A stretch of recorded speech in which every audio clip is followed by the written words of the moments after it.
옛날 어느 마을에 양찬봉이란 노인이 사윗감을 찾고 있었다.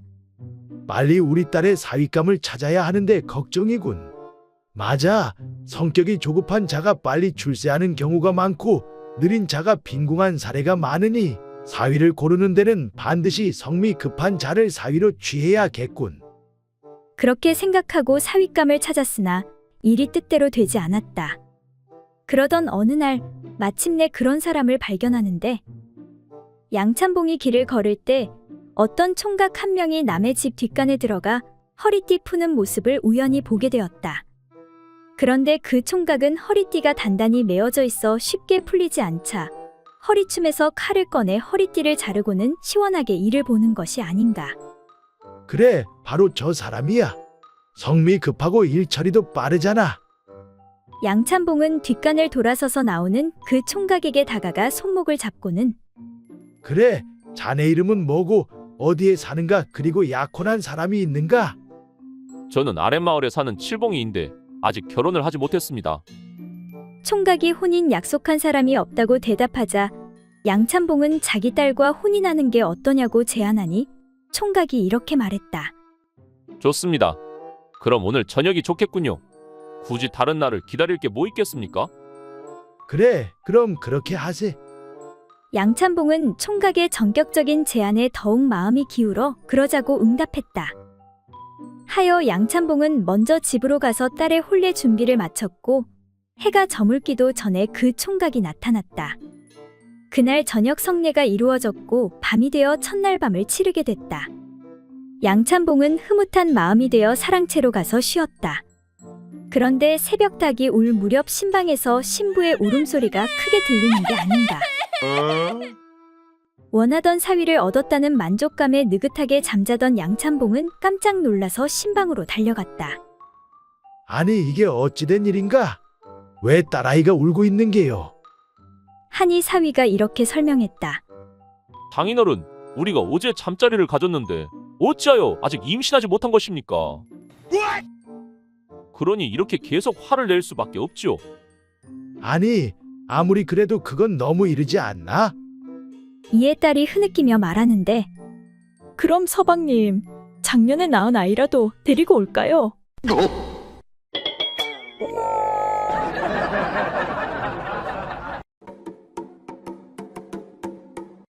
먼 곳에 있는 애인을 찾아 길을 떠난 어느 청년과 일찍이 남편을 잃고 청산과부가 된 어떤 여인이 우연히 만나 길동무가 되었다. 어느덧 두 사람의 발길은 사람들의 마을로부터 멀어져 산길로 접어들고 있었다. 막 산허리를 돌았을 즈음에 문득 과부가 말을 걸어왔다. 이봐요, 총각. 이렇게 인적도 없는 산속에서 만약 총각의 엉뚱한 마음이라도 먹는다면 그땐 난 어떡하지? 청년이 진심 어린 표정으로 말했다. 안심하세요, 아주머니. 전 그런 사람이 아니니까요. 과부가 고개를 흔들었다. 하지만 여긴 우리 두 사람뿐이잖아.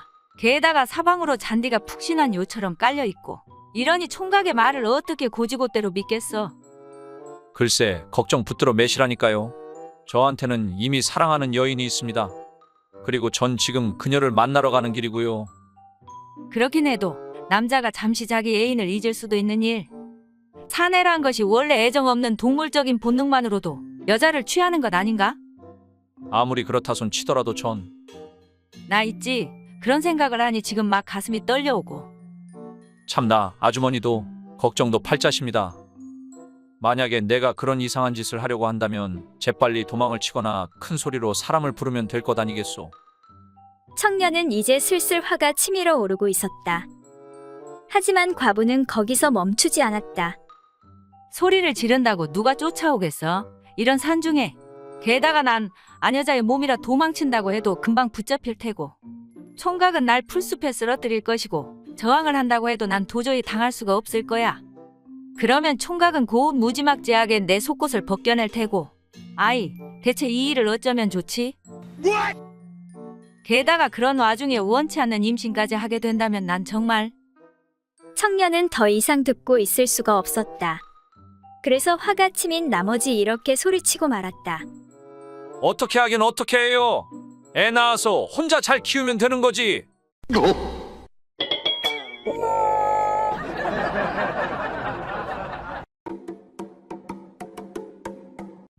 옛날 어느 마을에 나이 많은 대감이 젊은 첩을 두게 되어 매일 밤마다 잠자리를 같이 하였으나 소중이가 작동되지 않아 재미를 보지 못하였다. 아니, 이놈의 소중이가 왜 작동이 안 되는 거야? 이를 어찌하면 좋을꼬? 그리하여 대감은 용하다는 의원을 찾아가서 비싼 값을 치르고 소중이에 좋다는 파란 가루약을 구입하였다. 대감은 그 약을 베개 밑에 감추어 두고 아침마다 따뜻한 술에 두어 숟갈 타서 몇 주 동안이나 마셨으나 아무런 효과를 보지 못하였다. 아니, 이 비싼 약을 먹는데도 어찌 소중이가 묵묵부답일꼬? 그런데 어느 날부터 마당새가 대감이 약 먹는 것을 엿보고는 틀림없이 좋은 약이라 생각하여 한번 먹어봐야겠다고 노리고 있었다. 아니, 도대체 저게 무슨 약이지? 맨날 대감님 혼자만 좋은 약을 드신다니까. 어느 날 마당새는 대감이 출타한 틈을 타 그 약을 훔쳐 몰래 마시고 나서는 10여일간 나타나지 않았다. 대감은 마당새가 10여일이나 보이지 않자 다른 종에게 물었다. 아니, 이놈의 마당새가 10여일이나 되도록 보이지 않으니 괴이한 일이로다. 가서 마당새를 찾아오너라.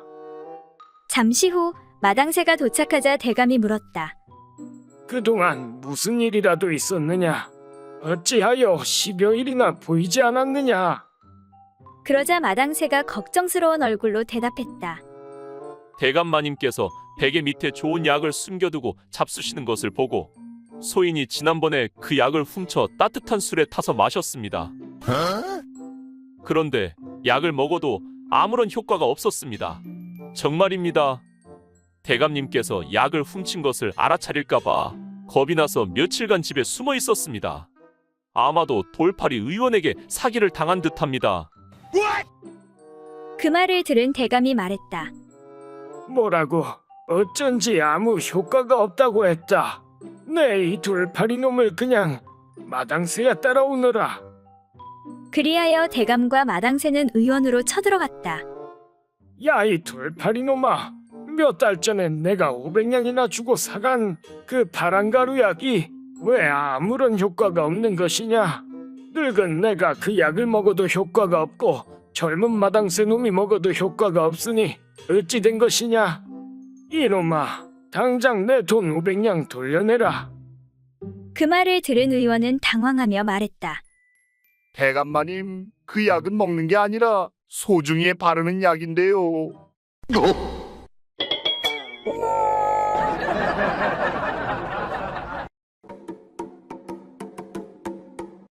70이 넘은 어느 돈 많은 대감마님이 10수년을 혼자 지내다가 이제가 20을 넘긴 여자에게 새 장가를 가게 되었다. 대감은 몇 달간이나 밤이면 밤마다 힘이 닿는 대로 노력하였지만 아무런 소식이 없었다. 아니 이렇게 밤마다 노력하는데 왜 아무런 소식이 없을꼬? 그래서 하는 수없이 대감마님은 의원을 찾아가서 어떻게 하면 그 여자와의 사이에 자식을 얻을 수 있는지 물어보았다. 이보시오 의원 양반, 좀 부끄럽긴 하지만 내가 젊은 여자에게 새 장가를 들었는데 어떻게 하면 자식을 얻을 수가 있겠소? 한참을 고민하던 의원은 적당한 방법을 찾아내지 못하여 한 가지 충고를 해주었다. 그토록 간절히 원하시니 한 말씀 드리겠습니다. 부인께는 못할 짓이긴 하지만 젊고 힘센 종을 하나 새로 드리는 게 어떠신지요? 뭐라고? 젊은 종을 하나 들이면 내가 자식을 얻을 수가 있단 말이오? 꼭 그런 것은 아니지만 그나마 그것이 제일 가능성이 있다고 할 수 있지요. 그렇게 해서 대감은 의원의 충고대로 젊은 종을 하나 들이게 되었다. 그리고 6개월이 지난 어느 날 대감이 저작거리에서 우연히 의원을 만나게 되었다. 이보시오 의원 양반, 덕분에 내 아이를 갖게 되었소. 고마우이, 고마워. 그러자 의원이 의외라는 듯 말했다. 대감마님, 그렇다면 정말 제가 말한 대로 젊은 종을 새로 두셨단 말입니까? 그렇고 말고 그 말대로 하니 정말 자식이 생겼소. 아이고, 대감마님 정말 축하드립니다. 그러자 대감이 웃으며 말했다. 지금 그 종이 임신한 지가 6개월이 되었소.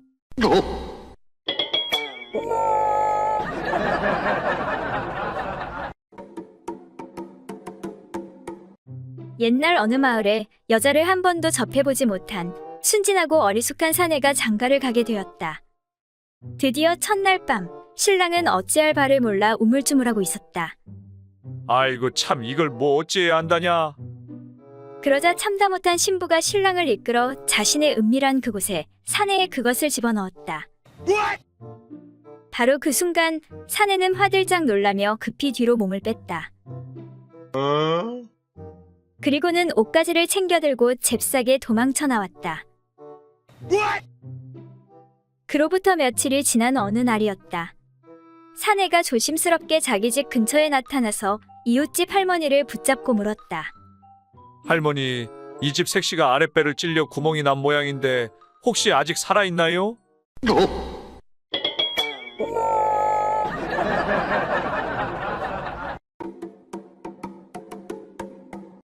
옛날 어느 마을에 남편이 있는 여자와 과부가 함께 오이밭에서 오이를 따고 있었다.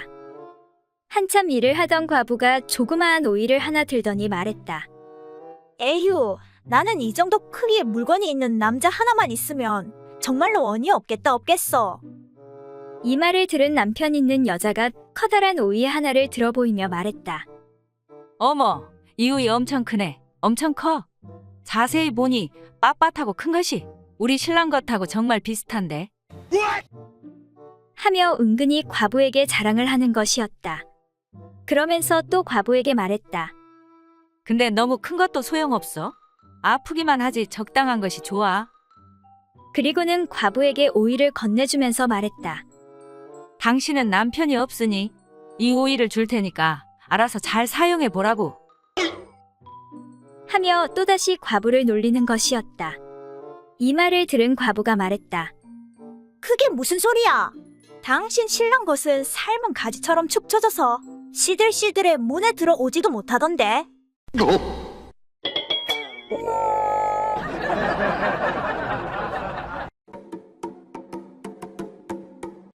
머슴 사는 홍서방이 저작거리에서 오랜만에 친구 칠복이를 만났다.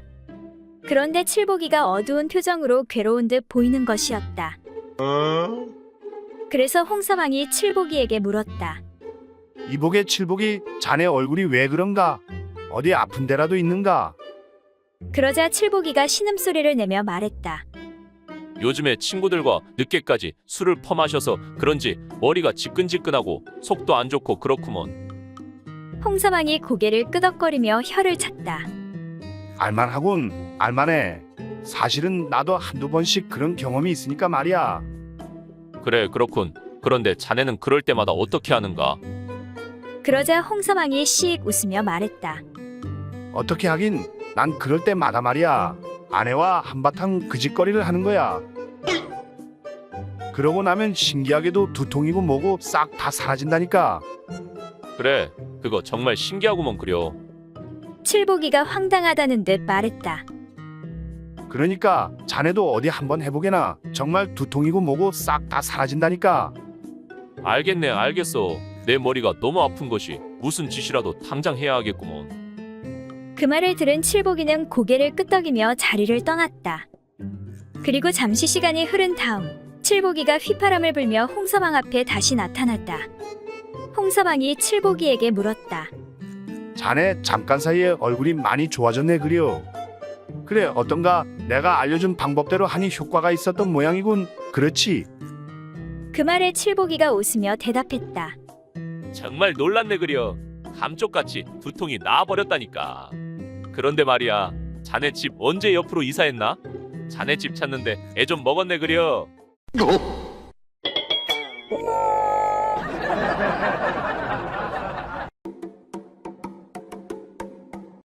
옛날 어떤 의원이 부인과 아들, 딸 두 남매를 낳고 화목하게 살고 있었다. 그런데 어느 날 어떤 집의 아들을 잘못 치료하여 그만 그 집 아들이 죽고 말았다. 그래서 하는 수 없이 그 보상으로 자신의 아들을 내어주고 말았다. 그리고 얼마 후 다시 어떤 집의 여자 아이를 치료하다 약을 잘못 써 아이가 죽고 말아 이번에도 자기 딸을 내어주고 말았다. 이제 의원은 아내와 둘만 남게 되었고 내외는 서글픈 마음을 되씹으며 지내고 있었다. 그러던 어느 날 밤 문을 두드리는 소리가 요란하게 들렸다. 의원님, 우리 집 환자를 제발 좀 고쳐주십시오. 환자는 누구입니까? 저희 아내가 몹시 위급합니다. 그 말을 들은 의원은 자기 아내를 힘없이 바라보며 말했다. 여보, 큰일 났소. 박서방 아내가 위급해 치료를 해야 하는데 어쩌면 좋겠소. 조심해서 치료하면 별 문제 없을 거예요. 그게 뜻대로 잘 안 된단 말이오. 이번에는 틀림없이 당신 차례구려. 그 말을 들은 아내가 말했다. 제 걱정은 하지 마세요. 그래도 박서방이 미남이라 마음이 좀 놓이네요. 의원은 이번에도 역시 치료를 잘못하여 박서방의 부인이 죽게 되었고 아내를 내주고 말았다.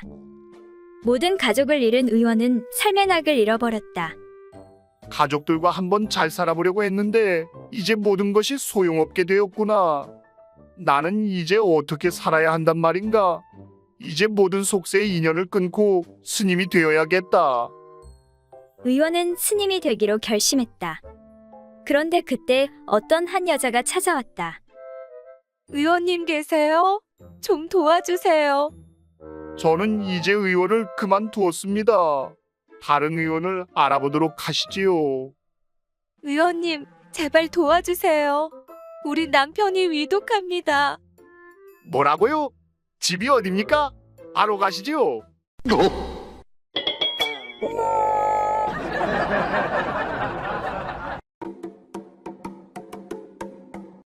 옛날 어느 마을에 상처한 지 5년이 넘은 호라비 만기리는 과부 홍순이를 좋아하고 있었다. 참다 못한 만기리는 어느 날 굳게 마음을 먹고 홍순의 집을 찾아가는데 홍순댁 잘 지내는가? 아침부터 무슨 일로 오셨어? 내 할 말이 있어 이렇게 찾아왔소. 그래, 무슨 할 말이 있으시오? 그러니까 자네나 나나 서로 외롭고 힘든 처지인데 우리 살림을 합쳐 서로에게 힘이 되어주는 게 어떻겠소? 뭐라고요? 그건 아니대요. 왜 아니 된단 말이오? 내 먼저 가신 지아비를 배신할 순 없소. 나라고 뭐 마음이 편한 줄 아시오. 나도 먼저 간 마누라 생각하면 마음이 무겁소이다. 그래도 산 사람은 살아야지 않겠소. 나야 지게질을 하든 심부름을 하든 어떻게든 먹고 사는데 자네는 혼자 힘으론 먹고 살 길도 막막하고 어려울 텐데 그러지 말고 내가 다 책임질 테니 우리 합치세. 안 돼요. 그런 소리 할 거면 다신 오지 마시오. 허, 내 진심이 자네에게 안 느껴지나 보군 그래. 좋네. 그렇다면 내가 오늘부터 100일 동안 매일 밤 자네 집 마당에 있다가 동이 트면 집으로 가겠네. 혼자 사는 여자 집에 어떤 놈이 밤에 올지도 모르니. 그렇게 그날부터 만기리는 비가 오나 눈이 오나 매일 저녁 홍순이의 마당에 왔고 동이 트면 집으로 돌아갔다. 정말 진심으로 날 좋아하는 걸까? 사실 나도 만길 씨가 싫지는 않은데 그래도 아직 서방님을 마음에서 떠나보낼 준비가 되지 않았는데 어쩌면 좋지. 그렇게 시간이 흘러 100일이 되는 날 밤. 그래, 이 정도면 됐어. 만길 씨의 마음을 알겠어. 결심이 선 홍순이는 밖에다 대고 말했다. 만길 씨, 이제 들어오시오. 날이 차니까 어서 들어오시오. 하지만 만기리가 대꾸가 없자 홍순이는 문을 여는데 아니, 댁은 누구시오? 왜 우리 집 마당에 있는 게요? 저요? 저는 그냥 만길이 아재한테 돈 받고 일하고 있는데요. 오늘이 마지막 날이라 아쉽네요. 뭐요? 그럼 댁이 100일 동안 매일 집을 지키고 있었던 것이요? 네, 그런데요. 만길이 아재가 잠이 많아 해 떨어지면 골아 떨어지거든요. 이에 잠시 고민하던 홍순이가 어쨌든 날은 춥고 밤은 기니 일단 방에 들어와 몸 좀 녹이고 가시오. 그렇게 홍순이는 젊은 새 신랑을 얻게 되었고 만기리는 평생 호라비로 살았다고 한다.